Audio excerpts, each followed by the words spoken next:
சொல்றோம், கைகால உடையவனே நீ முதல்ல எங்க போ, பூமிக்கு போ அறிவு.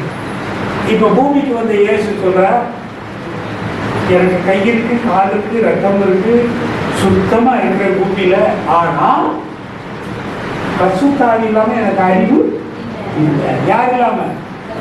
பசுத்தாவி இல்லாம அறிவும் ஞானமும் எனக்கு. ஏன்னா எனக்குள்ள இருக்க வேண்டிய பசுத்தாவி எங்க இருக்காரு? இப்போ உங்கள்கிட்ட இருக்காரு. அடுத்து வல்லமை, அதிகாரம், அத்தாரிட்டி பர்சன் பிதாவாகிய நீரும் அங்கே இருக்கிறீர்கள். அப்போ அதிகாரமும் ஆவியும் மேலே இருக்கிறீர்கள். நீர் இல்லாமல் நான் ஒன்றும் தானா என்ன செய்ய முடியாது. இது யாருடைய அறிக்கை? இயேசு கிறிஸ்து. பிதாவே நீர் இல்லாமல் நான் என்னால் எதையும் என்ன செய்ய மாட்டேன். உன் சித்தம் எதுவோ அதை மட்டும்தான் செய்வேன். அப்போ இப்ப யார வேணுங்கிறாரு? குமாராய் கிறிஸ்து, நீங்க 2 பேரும் எங்க பூமிக்கு வாங்க. அப்போ நீ போய் உட்காரு. இவரும் போயிட்டார். இவர் யாருக்குள்ள போனாரு? சரீரமாகிய இயேசு கிறிஸ்து சரீரத்துக்குள்ள போயிட்டார். இயேசுக்கு அறிவு, ஞானம், அறிவு எல்லாமே வந்து விட்டது. அவர் ஞானத்திலும் அறிவிலும் வளர்கிறார். லூக்காவில் சொல்லிருக்கு இல்லையா? அவர் ஞானத்திலும் அறிவிலும் நாளுக்கு நாள் என்ன செஞ்சாலும் திருப்தி அடைந்தார். அவருடைய சரீரம் சரியா? இப்போ எல்லாம், ஆனால் என்ன இல்லை? Will power. வில் பவர் என்ன தெரியுமா? அத்தாரிட்டி, ஆளுகை பவர், தெரிந்து கொண்டு முடிவெடுக்கிற பவர், டிசிஷன் மேக்கிங், தீர்மானம், நான் இதை செய்வேன் என்று சொல்லக்கூடிய அந்த வில் பவர், வல்லமை பவர் இது அவர்கள். அப்ப இயேசு சொல்கிறார், எனக்கு அறிவு இருக்கிறது, ஞானம் இருக்கிறது, ஆனால் வில் பவர் இல்லை. என்ன பவர் இல்லை? வில் பவர் என்றால் சித்தம், செயல்படுத்துகிற, தீர்மானிக்கிற சித்தம் என் கையில் இல்லை. அது உம்மிடத்தில் இருக்கிறாவே நீரும் எனக்குள் என்ன செய்ய வேண்டும்? வர வேண்டும். பிதாவும் இறங்கி யாருக்குள்ள போயிடாரு? கிறிஸ்துக்குள் போகிறார். அந்த முதல் கிறிஸ்து மனிதன் தான் ஆதாம். அவனுக்கு பேர் முதலாம் ஆதாம். என்ன ஆதாம் சொல்லுங்க? முதலாம் ஆதாம் யாருடைய சரீரத்தை பெற்றிருக்கிறான்? இயேசு கிறிஸ்துவின் சரீரத்தை. முதலாம் ஆதாம் பிதாவின் அதிகாரத்தை, டொமினியன் பவர். முதலாம் ஆதாம் ஞானம், அறிவு, விவேகம் இவைகளை படைத்திருக்கிறார். இப்பொழுது முதலாம் ஆதாம் பூமியின் ராஜாவாக இருக்கிறார். அப்போ பூமியின் ஆளுகை செய்யக்கூடிய முதல் மனிதன் தான் பூமிக்கு ராஜா. அவன் தான் மனுக்குலத்தின் தலைவன். நீங்களும் நானும் நம்முடைய முற்பிதா என்று அழைக்கப்படுகிற அவன் தான் இந்த பூமிக்கு ராஜாவான. அந்த ராஜாவுக்குள் குமாரனாகிய கிறிஸ்துவின் சரீரமும் பரிசுத்தாவின் அறிவும் பிதாவின் அதிகாரமும் இருக்கிறது. ஆகவேதான் 26வது வசனம் 1:26 சொல்லும்போது, நீங்கள் என்ன செய்யுங்கள்? பசங்க சாயலாகவும்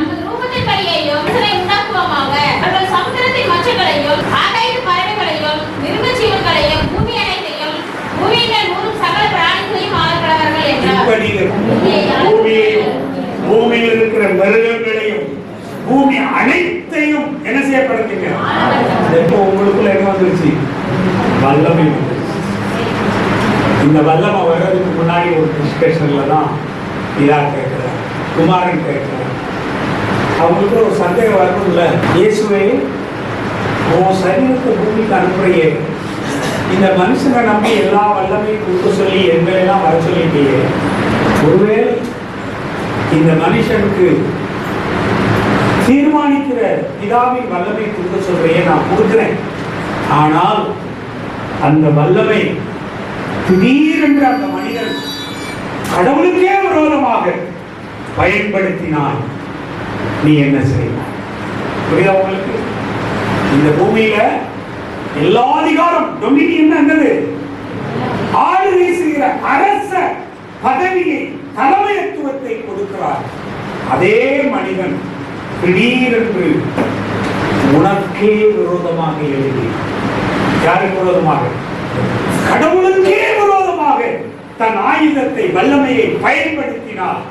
குமாரனாகிய கிறிஸ்துவே நீ என்ன செய்வாய் அப்படிங்கிற ஒரு அந்த ஆலோசனை இருக்கு பாத்தீங்களா. ஏன்னா மனிதனுக்கு அநேக ஆலோசனைகள் தெரியும்.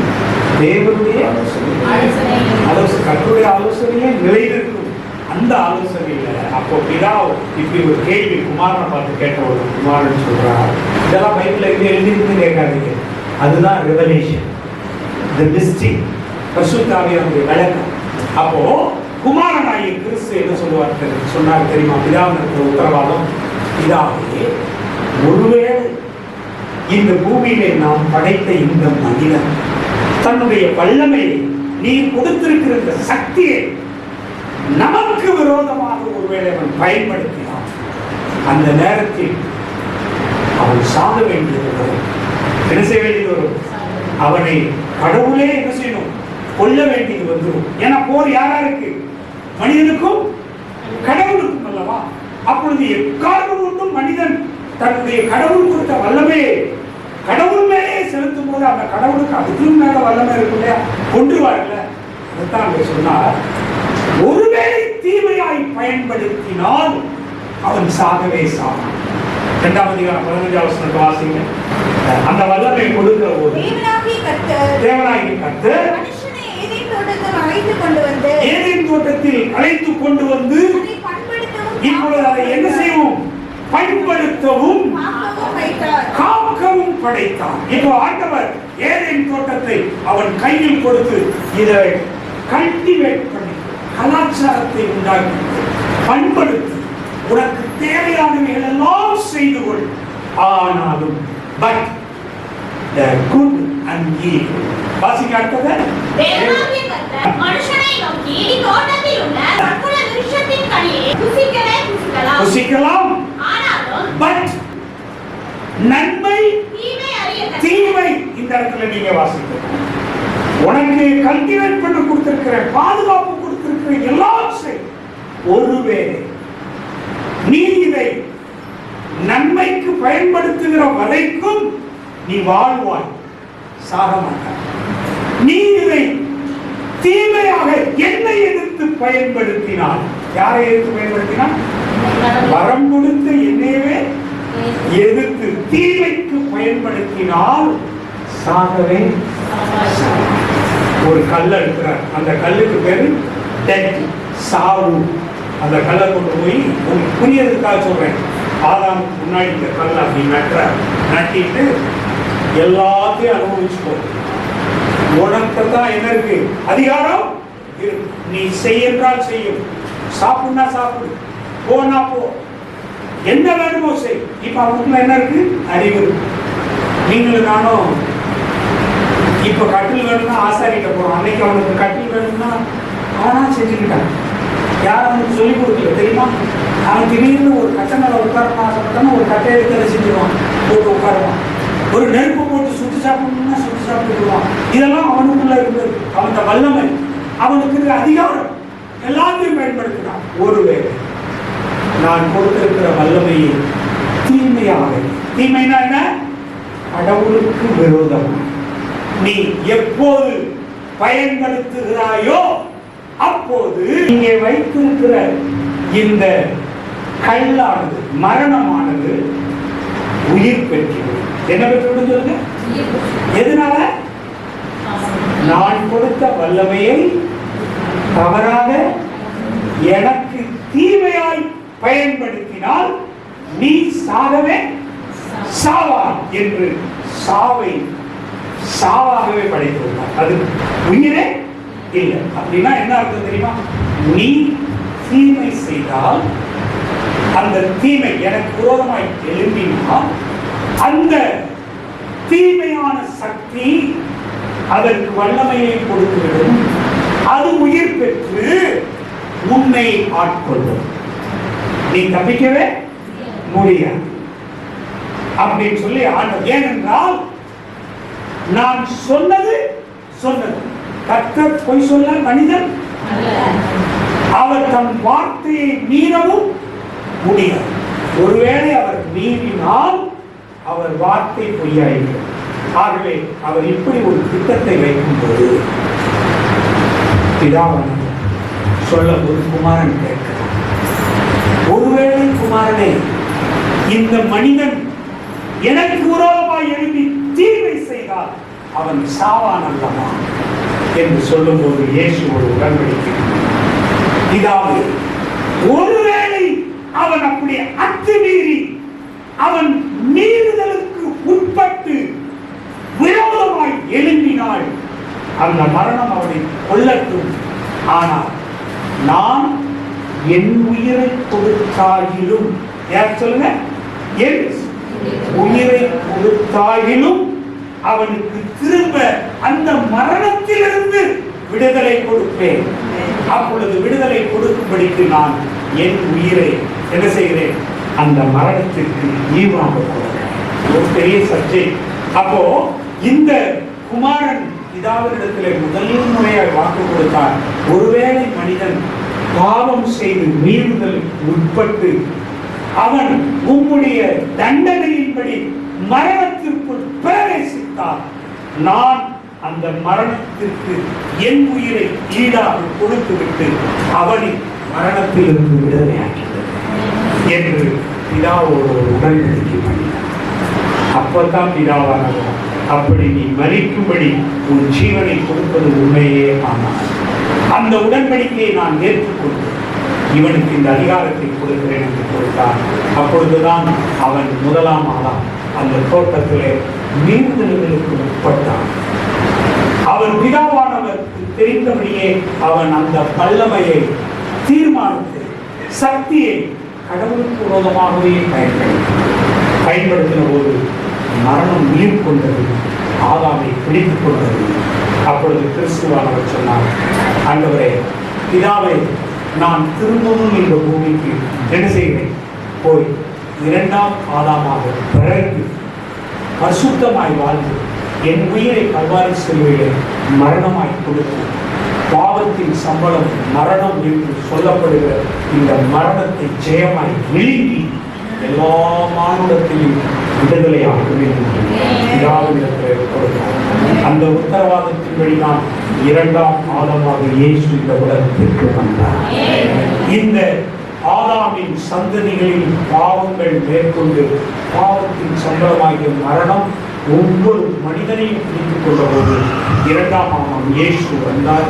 அவர் வந்து இந்த உலகத்தில் பிதாவுக்கு கொடுத்த அந்த உடன்படிக்கை வாக்குத்தத்தத்தை நிறைவேறும்படி தன் ஜீவனை கல்வாரி சிலுவையை கொடுத்து அதன் நிமித்தமாக பாவத்திலிருந்து விடுதலையாக்கினார். அல்லேலூயா. எப்படி விடுதலையாக்கினார் தெரியுமா? இப்பொழுது மனிதன் முதலாம் ஆதாமாகிய மனிதனை பாவம் என்ன செய்தது? கட்டி பிடிச்சிருச்சா? நல்லா கட்டி பிடிச்சிருச்சா? இப்ப இயேசு கிறிஸ்து வருகிறார். வந்து என்ன செய்கிறார்? இந்த மனிதன் மேல் இருக்கிற பாவத்தை, இவனை இப்படி பாவம் தானே பிடிச்சிருக்கு, நானே பாவின்னு வச்சுக்கோல, இப்படி பாவம் பிடிச்சிருச்சு. இப்போ மனுஷன் அங்கிட்டு என்ன செய்ய முடியல, நகர முடியல, பூரா பாவம், பூரா என்னது பாவம், பாவத்துக்குள்ள முங்கி கிடக்கிறார். இப்ப இயேசு வாரார். அவர் பாவியா பரிசுத்தவானா? பரிசுத்தமுள்ள தேவன் வாரார். அவர் இந்த பாவிக்காக அவர் தாமே பாவியார். என்னவானா? அவர் எல்லா பாவத்தையும் அவர் ஏற்றுக்கொண்டார். இப்போ இந்த அவரை சுற்றி இருக்கிறதெல்லாம் என்னது? அந்த பாவம் கூட யார் மேல ஓட்டி இருக்கு? இயேசு மேல. இப்ப தனமால் பிடிக்கல, இயேசு பாவியா யார பிடிச்சிருக்காரு? மனுஷனை பிடிச்சிருக்குது. இப்ப இயேசு மேலதான் பாவம் இருக்கு. இயேசு என்ன செய்கிறார்? தன் ஜீவ பலியாக ஒப்பு கொடுத்து முறிந்து கொள்கிறார். அப்படியே வந்து என்ன செய்கிறாரு? வந்து கீழே கொத்து விடுகிறார். புரியுதா? இப்ப பாவம் மரித்தது, நீதி பிழைத்தது. இப்ப இங்க மரிச்சு கிடக்கிறது யாரு? இயேசுவானவர்.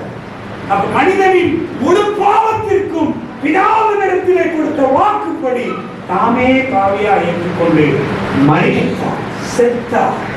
ஆனாலும் மூன்றாம் நாள் உயிரோடு. ஏனென்றால் மரணம் அவரை மேற்கொள்ள முடியவில்லை. அப்பதான் மரணத்தின் ஈவை அவர் ஜெயமாய் விழுங்கினார். இப்பொழுது இயேசுவை தடை செய்ய முடியவில்லை. ஆகவே ஒவ்வொரு மனிதன் இருந்த அத்தனை பாவங்களும் இயேசு தாம் ஏற்றுக்கொண்டு மனுக்குலத்திற்கு விடுதலை கொடுத்திருக்கிறார். அவர்தான் இரண்டாம் ஆதாம். அந்த இரண்டாம் ஆதாம் இந்த உலகத்தில் உங்களையும் என்னையும் ரட்சித்திருக்கிறார். அதனால்தான் இயேசு கிறிஸ்துவை தெய்வமாக ஏற்றுக்கொள்கிறார். இயேசு இல்லாமல் பாவ மன்னிப்பு இல்லை, இயேசு இல்லாமல் ரட்சிப்பு இல்லை, இயேசு இல்லாமல் ஜீவன் நித்திய ஜீவன் இல்லை, இயேசு இல்லாமல் ஞானஸ்தானம் இல்லை, இயேசு இல்லாமல் பரிசுத்தம் இல்லை. எவன் ஒருவர் மனம் திரும்பி, ஆண்டவரே நான் செய்த பாவத்திற்காக நீதான் மரித்தீர் என்ற ரகசியத்தை நான் தெரிந்து கொண்டேன், ஆகவே நான் இனி பாவி அல்ல என்று, எனக்காக நீர் பாவமானீர் என்பதை நான் நம்புகிறேன் என்று அறிக்கை செய்கிறவன் எவனோ அவன் விடுதலை பெறுகிறான். அவன் இயேசுவானவர் விடுவிக்கிறார். அவன் முழுக்க பரிசுத்தவானாய் மாற்றப்படுகிறான். அப்படி மாற்றப்பட்ட நீங்களும் நானும் தான் அவருடைய சந்ததிகள். யாருடைய சந்ததிகள்? The royal family. சொல்லுங்க, யார் family? ராஜாக்களின் புத்திரர்கள். யாருடைய புத்திரர்கள்? இப்ப பூமிய கிங்க பத்தி பார்த்தோம்ல, இரண்டாவது கிங்டம் பத்தி பார்த்தோம்ல. இப்ப கிங்டம், ஒரு ராஜாவுக்கு கிங்குக்கு ஒரு கிங்டம் இருந்தா அவருக்கு ஒரு பிள்ளைகள் இருக்கணும்ல. அந்த பிள்ளைகள் தான் ராயல் பிள்ளைகள், அந்த பிள்ளைகள் தான் பரிசுத்தமுள்ள பிள்ளைகள், அந்த பிள்ளைகள் தான் ராஜாக்களும் புத்திரர்களுமாக கர்த்தருடைய எண்ணெய் படிச்சிருக்கோம். 5ஆம் சங்கீதம் 16ஆம் வசனத்தை வாசித்து, அவர் உங்களில் என்ன செஞ்சிருக்கிறாரா? உமது பிதாக்களுக்கு பதிலாக உமது குமாரர் இருப்பார்கள், அவர்களை பூமியின் கோத்திரங்களாக வைப்பீர். பிரின்சஸ் பூமி எங்கும் இயேசு கிறிஸ்துவால் மீட்கப்பட்டவர்கள் எத்தனை பேர்களோ அத்தனை பேர்களும் பிரபுக்கள், பிரின்சஸ், ராஜாக்கள். நீங்களும் நானும் தான் என்ன செய்ய போறோம்? இந்த பூமியை உயிரோடு இருக்கிற வரைக்கும் ஆளுகை செய்ய போறோம். உயிருக்கு பின்னாடி ரேப்சர்ல அவரோட பங்கு உண்டு, பரலோகத்திலையும் ஆட்சி செய்யும், திரும்ப பரலோகத்துல கொண்டு போய் சேர்ப்போம். அப்புறம் ராஜாவுடைய ராஜ்யம், ராஜ்யத்துக்கு அடுத்து அவருடைய புத்திரர்கள். இந்த 3 ரகசியத்தையும் எவன் ஒரு தெரிந்து கொள்ளாமோ அவன் தான் தேவ ராஜ்யத்தின் ரகசியத்தை தெரிந்து கொண்டவன். ஆமென். இப்ப நீங்க யார் சொல்லுங்க? தேவனுடைய பிரபுக்கள், புத்திரர்கள். நீங்க இந்த பூமியில வாழ்ற வரைக்கும் உங்களுக்கு டொமினியன் பவர். ஒரு வியாதி உங்களுக்குள்ள ஏன் உங்களை விட்டு போது? இயேசு கிறிஸ்துக்குள்ள இருந்த வியாதிகளை இயேசு கிறிஸ்து வந்தாவே போதும், அவருடைய வார்த்தை வந்தாவே போதும், பேய்கள் என்ன செய்யும்? நடுங்கும். இயேசு கிறிஸ்து பக்கத்துல போய் ஊதுனா சுகமாகும், இயேசு தொட்டா. ஏன் சொல்றாரு தெரியுமா? இயேசு ஒரு மனிதனுக்குள்ள வந்த உடனே சொல்லுவார், I am the king. நான் கர்த்தர். நான் இருக்கும் இடத்தில் என்னால் படைக்கப்பட்ட எல்லா வியாதிகளும் என் கால்களுக்கு கீழே இருக்க வேண்டும். ஆகவே வைரஸ் வியாதியே நான் உள்ளே வந்திருக்கிறேன், இந்த சரீரத்தை விட்டு என்ன செய்ய ஓடிப்போய் உடனே அது ஓடி. அதனாலதான் ஊழியக்காரர்கள் அந்த வல்லமையை தொட்டு சுலமாக்குறார்கள். லூக்கா 9ஆம் அதிகாரம் 1ஆவது வசனத்தை வாசி.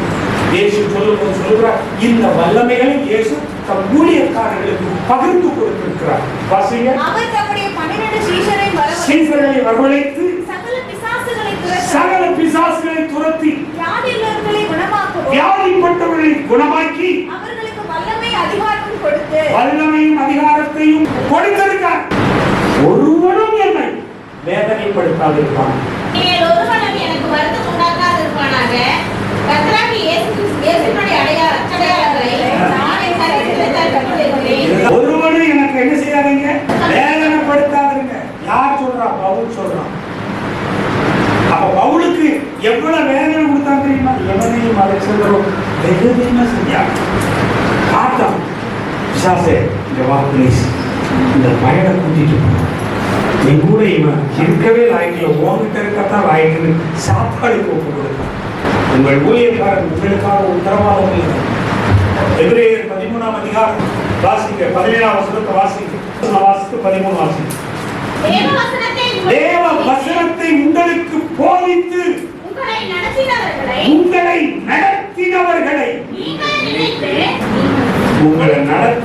நீங்கள் நினைத்து அவர்களுடைய விசுவாசத்தை நன்றாய் சிந்தித்து விசுவாசத்தை அடுத்த வசனம் 17 வசனம், உங்களை நடத்தினவர்களை உங்கள் ஆத்துமாக்களுக்காக உத்தரவாதம் பண்ணுகிறபடியா துக்கத்தோடு அல்ல சந்தோஷத்தோடு உங்களுக்கு ஊழியம் செய்யும்படிக்கு அவர்களுக்கு கீழ்ப்படிந்து என்ன செய்ய. இப்படி நீங்கள் செய்யும்போது மட்டுமே கர்த்தருக்கும் அவருடைய ராஜ்யத்திற்கும் பங்குள்ளவர்களாக பிரவேசிக்கணும். நம்முடைய குடியிருப்பும் பரலோகத்தில். இந்த பூமியில இருக்கிற ஆசீர்வாதங்களுக்காக நீங்கள் கிறிஸ்துவை பின்பற்றினார். தேவன் சொல்லுகிறது, இப்பிரபஞ்சத்தின் இந்த உலகத்தின் காரியங்களுக்காக கிறிஸ்துவை நம்பிக்கை உள்ளவர்களாக இருக்கிறார்கள். நீங்கள் கைவிடப்பட்டவர்கள் பரிதவிக்கப்பட்டவருமாய் நான். ஆகவே தேவ பிள்ளைகள் உங்கள் போதற்கு நீங்கள் எல்லாத்தையும் கீழ்ப்படிந்து அடங்கு. அவர் சொல்லுவதை கேட்டு நடங்கள். நீங்கள் சர்ச்சை பண்ண வேண்டாம், கர்த்தர் அவரை சர்ச்சை பண்ணுவோம். நீங்கள் அப்படி நடக்கும் பொழுது அவர் உங்களுக்காக உண்மையாக விளைவிக்க கர்த்தர் கிருபை செய்வார். என்றைக்கும் ஆசீர்வாதமா இருப்பீங்க. ஏன் தெரியுமா?